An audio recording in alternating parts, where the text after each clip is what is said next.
ഈ വീഡിയോയിൽ വളരെ ഇമ്പോർട്ടൻ്റ് ആയിട്ടുള്ള കുറച്ച് വിഷയങ്ങളാണ് നമ്മൾ നോക്കുന്നത്. ക്രിസ്പ് ആൻഡ് ക്ലിയർ ആയിട്ടുള്ള കുറച്ച് വിഷയങ്ങൾ.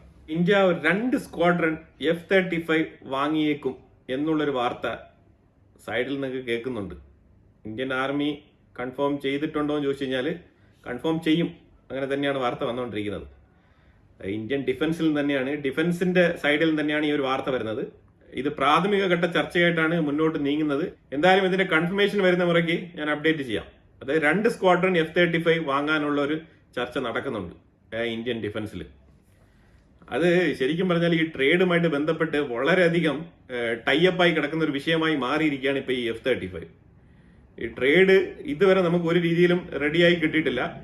ഇന്നലെ തന്നെ പീയൂഷ് ഗോയൽ, നമ്മുടെ കമേഴ്ഷ്യൽ മിനിസ്റ്റർ, പറഞ്ഞ വിഷയം എന്ന് പറഞ്ഞാൽ അഗ്രികൾച്ചർ മേഖല ഒഴികെ ബാക്കിയുള്ള എല്ലാ കാര്യങ്ങളും ഓക്കെ ആയി എന്നാണ് പറഞ്ഞിരിക്കുന്നത്. പക്ഷെ അഗ്രികൾച്ചർ മേഖലയിലാണ് ഏറ്റവും കൂടുതൽ ഈ ഒരു പ്രശ്നം കിടന്ന് ഇഴയുന്നത്.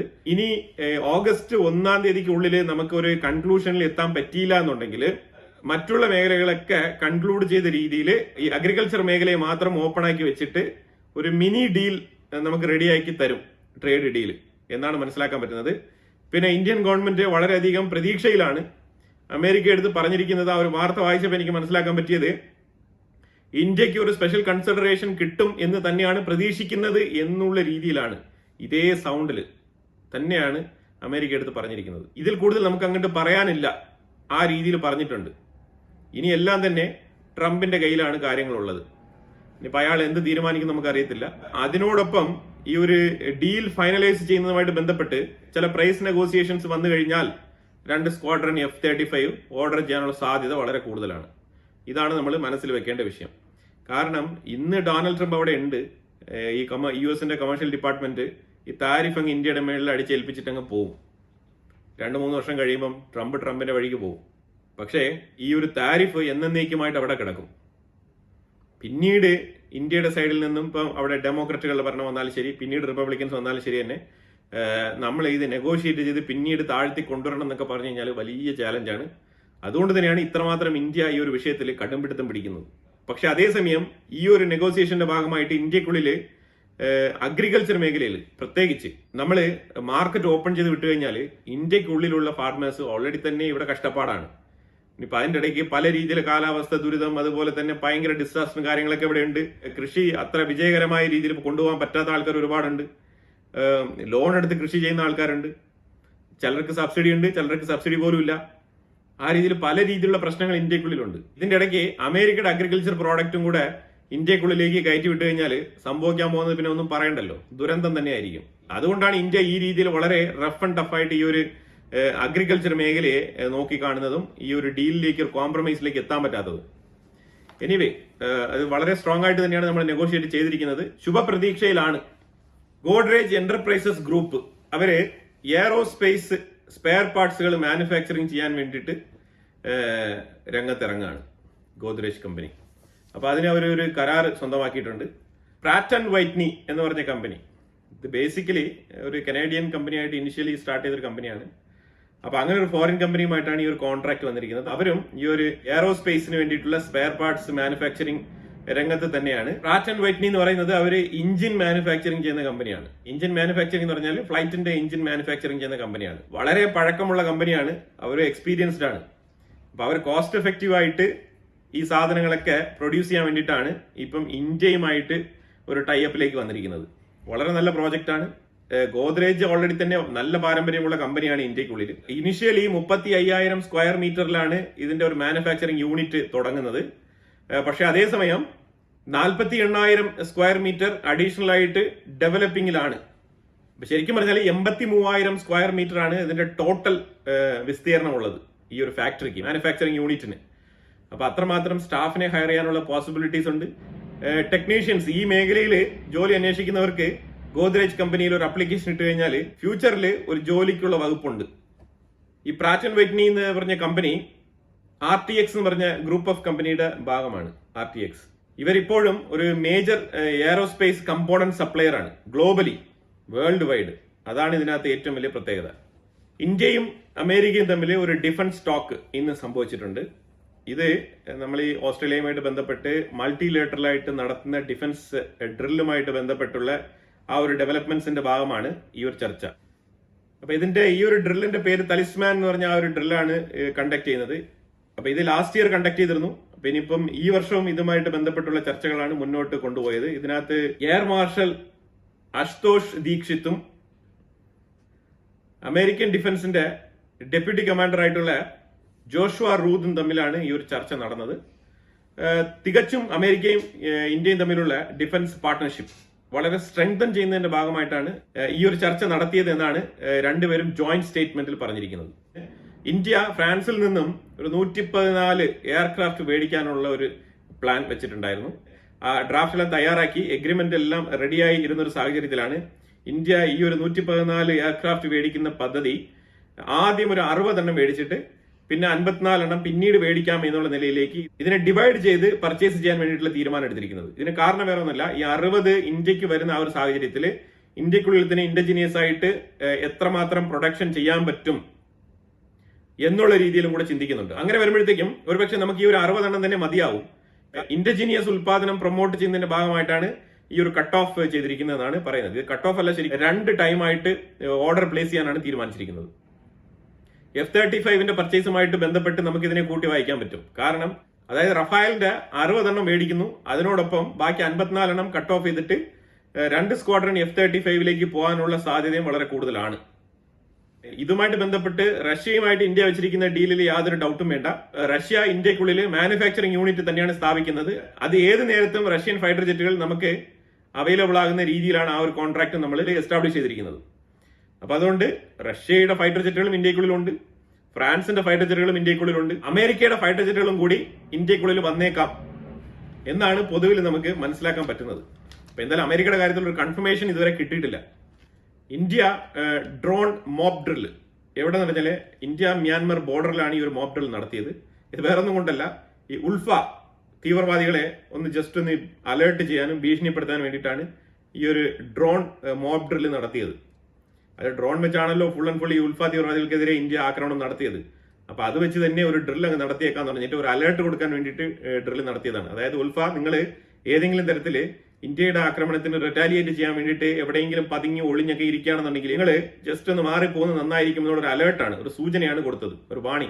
ഹോം മിനിസ്ട്രിയിൽ നിന്ന് അമിത്ഷാ പറഞ്ഞിരിക്കുന്നത് ഇന്ത്യക്കുള്ളില് നാഷണൽ സെക്യൂരിറ്റിയുമായിട്ട് ബന്ധപ്പെട്ട വിഷയത്തില് ഏറ്റവും കൂടുതൽ കൺസേൺ ഉണ്ടാക്കുന്നത് നെയ്ബർഹുഡ് രാജ്യമാണ്. അതിൽ പ്രത്യേകിച്ച് പാകിസ്ഥാന്റെ പേര് പറയാതെ നെയ്ബർ കൺട്രി എന്നാണ് എടുത്ത് പറഞ്ഞിരിക്കുന്നത്. എന്തിന് നെയ്ബർ കൺട്രി എന്നൊക്കെ പറയുന്നത്? പാകിസ്ഥാൻ എന്നൊക്കെ പറഞ്ഞൂടെ? പാകിസ്ഥാൻ ഇന്ത്യക്കെതിരെ എന്തെല്ലാം ആരോപണങ്ങൾ യുണൈറ്റഡ് നേഷൻസ് ഉൾപ്പെടെ അമേരിക്ക വരെ ചെന്ന് പറഞ്ഞിട്ട് വരുന്നത്. അപ്പൊ അതുകൊണ്ട് ഇങ്ങനെ ഒളിച്ചും പാത്തും വെക്കേണ്ട കാര്യമൊന്നുമില്ല, ഡയറക്റ്റ് ആയിട്ട് അങ്ങ് പറഞ്ഞാൽ മതി, അതായിരിക്കും നല്ലത്. പാകിസ്ഥാനെ കൊണ്ട് ഇന്ത്യക്ക് ശല്യം സഹിക്കാൻ പറ്റുന്നില്ല അതങ്ങ് പറയണം. L&T ടെക്നോളജി സർവീസസ് $60 മില്യന്റെ ഒരു പ്രോജക്റ്റ് അമേരിക്കയിൽ നിന്നും കൊണ്ടുവന്നിട്ടുണ്ട്. അതായത് അമേരിക്കയിൽ ഒരു ടെലികമ്മ്യൂണിക്കേഷൻസ് കമ്പനിയുമായിട്ടാണ് ഈ ഒരു കോൺട്രാക്ട് എസ്റ്റാബ്ലിഷ് ചെയ്തിരിക്കുന്നത്. ഇത് $60 ബില്യൺ വർത്ത് വരുന്ന ഒരു പ്രോജക്റ്റ് ആണ്. ഈ പ്രോജക്റ്റിൽ മെയിൻ ആയിട്ട് അപ്ഗ്രഡേഷൻ 5G ടെക്നോളജിയുമായിട്ട് ബന്ധപ്പെട്ടുള്ള അപ്ഗ്രഡേഷൻ ടെലികമ്മ്യൂണിക്കേഷൻ കമ്പനിയിൽ ഇംപ്ലിമെന്റ് ചെയ്യാൻ വേണ്ടിയിട്ടാണ് ഈ ഒരു പ്രോജക്ട് L&T ഏറ്റെടുത്തിരിക്കുന്നത്. L&Tക്ക് കിട്ടാനുള്ള കാരണം എന്ന് പറഞ്ഞാൽ അമേരിക്കയെ സംബന്ധിച്ചിടത്തോളം അല്ല, അതേപോലെ നാറ്റോ രാജ്യങ്ങളായിക്കോട്ടെ, അതേപോലെ തന്നെ യൂറോപ്യൻ മേഖലയിലായിക്കോട്ടെ, എല്ലാ മേഖലകളിലും ടയർ 1, ടയർ 2, ടയർ 3 എന്ന് പറയുന്ന സപ്ലയേഴ്സ് ഉണ്ട്. ഈ ടയർ 1ലേക്ക് ഈ ഒരു കമ്പനിയെ ഉൾപ്പെടുത്തണം എന്നുണ്ടെങ്കിൽ പല കടമ്പകളുണ്ട് അതിനകത്ത്. ആ കമ്പനിയുടെ ക്രെഡിബിലിറ്റി അത് തന്നെയാണ് മെയിൻ ആയിട്ട് അവർ നോക്കുന്നത്. പറഞ്ഞ സമയത്ത് സാധനം എത്തിക്കുക, പറഞ്ഞ വിലയിൽ തന്നെ ആ സാധനം എത്തിക്കുക, പിന്നീട് ഒരു എഗ്രിമെന്റ് ഒക്കെ സംസാരിച്ച് എല്ലാം ഉറപ്പുവരുത്തിയതിനു ശേഷം ട്രാൻസ്പെറൻസി ഇല്ലാത്ത രീതിയിലുള്ള കാര്യങ്ങൾ ചെയ്യുക. അപ്പൊ അങ്ങനത്തെ പ്രവൃത്തികളൊക്കെ ചെയ്തു കഴിഞ്ഞാൽ ഈ ടയർ 1ലേക്കൊന്നും പോകാൻ പറ്റത്തില്ല. അപ്പൊ ഒരുപാട് കടമ്പകൾ കടന്ന് ഒരു കമ്പനി ആ ഒരു റിലയബിൾ പൊസിഷനിലേക്ക് എത്തിക്കാൻ വേണ്ടിയിട്ട് ഒരുപാട് പാടുപെടേണ്ടി വരും. അപ്പൊ അങ്ങനത്തെ ടയർ 1 സപ്ലയർ ലിസ്റ്റിലാണ് ഈ L&T എന്ന് പറഞ്ഞ കമ്പനി അമേരിക്കയിൽ ലിസ്റ്റ് ചെയ്യപ്പെട്ടിരിക്കുന്നത്. അപ്പൊ ഏറ്റവും കൂടുതൽ ആൾക്കാർ ഇന്ന പ്രോഡക്റ്റിന് വേണ്ടിയിട്ട് നമ്മളൊരു കമ്പനി നമുക്ക് സപ്ലയർ വേണം എന്ന് പറഞ്ഞ് അന്വേഷിച്ച് കഴിയുമ്പോഴത്തേക്കും അവർ ഓൺലൈനിൽ അവരുടെ ഗവൺമെന്റ് ഒഫീഷ്യൽ സൈറ്റിൽ അടിച്ചു നോക്കിക്കഴിഞ്ഞാൽ ടയർ 1 സപ്ലയേഴ്സിൽ ലിസ്റ്റ് വരും. ആ ടയർ 1 സപ്ലയർ ലിസ്റ്റിലുള്ള കമ്പനികൾക്കായിരിക്കും ഏറ്റവും കൂടുതൽ ആദ്യം ഈ ഒരു ബിഡിങ് പോകുന്നത്. അപ്പൊ അങ്ങനെ വന്നതാണ് L&T കമ്പനിക്ക് ഒരു കോൺട്രാക്ട്. ഇപ്പൊ ഇന്ത്യയെ സംബന്ധിച്ചിടത്തോളം ഇന്ത്യ നാറ്റോയുടെ ടയർ 2 സപ്ലയർ ആണ്. ഇന്ത്യ നാറ്റോ രാജ്യങ്ങളുമായിട്ട് എന്തെല്ലാം മറ്റുള്ള രാജ്യങ്ങളുമായിട്ട് പ്രശ്നമുണ്ടെങ്കിലും റഷ്യയുമായിട്ടൊക്കെ പ്രശ്നമുണ്ടെങ്കിലും അതൊന്നും ഇന്ത്യ ബാധിക്കുന്ന വിഷയമല്ല. ഇന്ത്യ നാറ്റോ രാജ്യങ്ങളുടെ ഡിഫൻസ് സപ്ലയർ ലിസ്റ്റിൽ ടയർ 2 ആണ് ഇന്ത്യയുടെ കാറ്റഗറി. ഒരു മേജർ അറ്റാക്ക് പാകിസ്ഥാന്റെ ഉള്ളിൽ ബലൂചിസ്ഥാൻ മേഖലയിൽ ഏതാണ്ട് 13 പാകിസ്ഥാൻ ആർമി ഉദ്യോഗസ്ഥർ കൊല്ലപ്പെട്ടിട്ടുണ്ട്. ഇത് തുടർകഥയായിട്ട് നടക്കുകയാണ്. ഇതിങ്ങനെ ബലൂചിസ്ഥാൻ ആർമി ഇങ്ങനെ തുടരെ ഈ പാകിസ്ഥാൻ ആർമിയിൽപ്പെട്ട ഉദ്യോഗസ്ഥർ ഇങ്ങനെ കൊന്നുകൊണ്ടിരിക്കുന്ന ഒരു സാഹചര്യമാണ് നമുക്കിപ്പോൾ തുടർന്ന് കാണാൻ കഴിയുന്നത്. മുഷ്താങ് എന്ന് പറഞ്ഞ ആ ഒരു ഏരിയയിലാണ് ഈ ഒരു അറ്റാക്ക് നടന്നത്. മിലിറ്ററി പോസ്റ്റുകൾക്ക് നേരെ നടത്തിയ ആക്രമണത്തിലാണ് ഈ ഒരു 13 പേർ കൊല്ലപ്പെട്ടതായിട്ട് വാർത്തകൾ പുറത്തു വരുന്നത്. മാൽഡീവ്സ് പുതിയ ഇൻവെസ്റ്റേഴ്സ് വിസ കൊടുക്കുന്നുണ്ട് അത്രേ. അവിടെ പോയി ഇൻവെസ്റ്റ് ചെയ്ത് കഴിഞ്ഞാൽ നിങ്ങൾക്ക് പെർമനന്റ് ആയിട്ടുള്ള വിസ കിട്ടും. അതിപ്പോ വിസ കിട്ടിയിട്ട് അവിടെ എന്ത് കാര്യമാണ്? അത് ഏത് നേരത്താണ് കടല് പിന്നെ സുനാമി അടിച്ച് കൊണ്ടുവരുന്നത് നമുക്ക് അറിയാൻ പറ്റില്ല. അപ്പൊ അതുകൊണ്ട് തന്നെ കുറച്ച് കെയർഫുൾ ആയിട്ടൊക്കെ പോയി ഇൻവെസ്റ്റ് ചെയ്യുന്നതായിരിക്കും നല്ലത്. മാൽഡീവ്സിൽ ഇന്ത്യയിൽ തന്നെ ഏതാണ്ട് തീരദേശ പ്രദേശങ്ങളൊക്കെ കടലിന്റെ അടിയിൽ പോകാനുള്ള സാധ്യത വളരെ കൂടുതലാണ്. ആ സാഹചര്യത്തിലാണ് മാൽഡീവ്സിന്റെ ഇൻവെസ്റ്റേഴ്സ് വിസ പദ്ധതി. എനിവേ താല്പര്യമുള്ളവർക്ക് പോയി ഇൻവെസ്റ്റ്മെന്റ് ചെയ്യാം. 8ാമത് ശമ്പള പരിഷ്കരണ കമ്മീഷൻ അത് നടപ്പിലാവുന്നതോടുകൂടി സെൻട്രൽ ഗവൺമെന്റ് ഉദ്യോഗസ്ഥർക്കൊക്കെ 13% വരെ ശമ്പള വർധനവ് ഉണ്ടാകുമെന്നാണ് വാർത്തകൾ വരുന്നത്. 2026 ഡിസംബർ 2027 ജനുവരിയോട് ആ ഒരു കാലയളവിലായിരിക്കും ഈ ശമ്പള ഉയർച്ച നിലവിൽ വരുന്നത്. അപ്പൊ അതായത് ഇതിനകത്ത് ബേസിക് ആയിട്ട് ഒരേ ഒരു ഡിഫറൻസ് മനസ്സിലാക്കേണ്ടത്, ഏറ്റവും കുറഞ്ഞ ശമ്പളം സെൻട്രൽ ഗവൺമെന്റിൽ നിന്നും കൊടുക്കുന്നത് 18,000 രൂപയാണ്. അപ്പൊ ഈ ഒരു 18,000 രൂപ 30,000 രൂപയായിട്ട് മാറും ഈ ഒരു 8ാമത്തെ ശമ്പള പരിഷ്കരണം നിലവിൽ വരുന്നതോടുകൂടി. ഒരു സെൻട്രൽ ഗവൺമെന്റ് ഉദ്യോഗസ്ഥന്റെ ശമ്പളം ഏറ്റവും കുറഞ്ഞ ശമ്പളം 30,000 രൂപയായിട്ട് മാറും ഇന്ത്യയിൽ. ഇത് GDP-യിൽ ചെറിയ വ്യത്യാസം ഉണ്ടാക്കും. 0.6% മുതൽ 0.8% വരെ GDP-യിൽ അധിക ചെലവ് വരുത്തി വെക്കും. അതാണ് മനസ്സിലാക്കേണ്ടത്. പക്ഷെ അധിക ചെലവ് വരുത്തി വെക്കും എന്നുള്ളതിന്റെ പേരിൽ ഈ പരിഷ്കരിച്ച ശമ്പളം കൊടുക്കാതിരിക്കാൻ പറ്റില്ല. അത് കൊടുക്കാൻ ഗവൺമെന്റ് ബാധ്യസ്ഥരാണ്. അപ്പൊ അതുകൊണ്ട് എന്തായാലും കിട്ടേണ്ട ശമ്പളം ജനങ്ങൾക്ക് കിട്ടട്ടെ എന്ന് തന്നെയാണ് നമുക്ക് പറയാനുള്ളത്. ഇന്ത്യ ചൈന റിലേഷൻഷിപ്പ് കുറച്ച് ബെറ്റർ ആയിട്ട് പോകുന്നു എന്ന് നമ്മൾ പറഞ്ഞുകൊണ്ടിരുന്നാലും പല വിഷയങ്ങളിലും ഇന്ത്യക്കും ചൈനയ്ക്കും തമ്മിൽ പല വിഷയങ്ങളിൽ പ്രശ്നങ്ങളുണ്ട്, തർക്കങ്ങളുണ്ട്. അത് ടിബറ്റ് മേഖല ആയിക്കോട്ടെ, അതുപോലെ ബ്രഹ്മപുത്ര ഡാം ആയിക്കോട്ടെ, അതുപോലെ ലഡാക്കിന്റെ ഏരിയ ആയിക്കോട്ടെ, പാകിസ്ഥാനെ സംബന്ധിച്ചിടത്തോളം ആയിക്കോട്ടെ, അതേപോലെ string of pearls, Sagarmala project, ഇങ്ങനെയുള്ള പല രീതിയിലുള്ള പ്രശ്നങ്ങൾ ചൈന നമ്മളെയും ഇങ്ങനെ കൗണ്ടർഫെയർ ചെയ്താണ് പോകുന്നത് പല സ്ഥലങ്ങളിലും. അപ്പൊ ഇപ്പം ഈ ബ്രഹ്മപുത്ര നദിക്ക് കുറുകെ ചൈന ഡാം പണിയും എന്ന് പറഞ്ഞിട്ടുണ്ടായിരുന്നല്ലോ.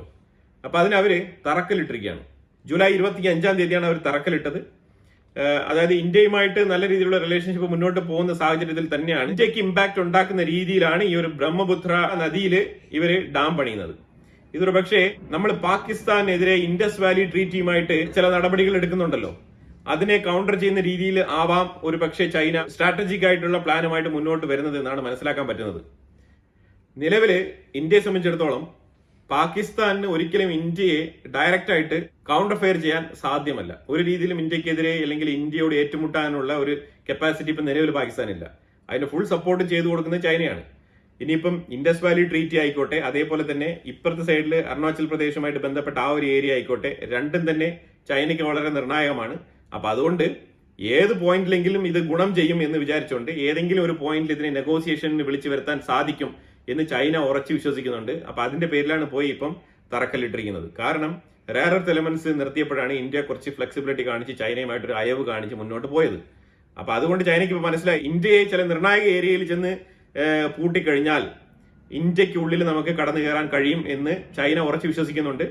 ഇത് ഈ ഡാം പണി പൂർത്തിയാക്കുമോ ഇല്ലയോ എന്നുള്ളത് നമുക്കൊരു വിഷയമല്ല. പക്ഷേ ഈ ഒരു വിഷയം ഒരു പക്ഷേ ഇന്ത്യക്ക് അത്രമാത്രം ഇമ്പോർട്ടന്റ് ആണ് എന്ന് തോന്നുന്നെങ്കിൽ ഇന്ത്യ ക്ലിയർ ആയിട്ട് ഒരു നെഗോസിയേഷനിൽ എത്തും.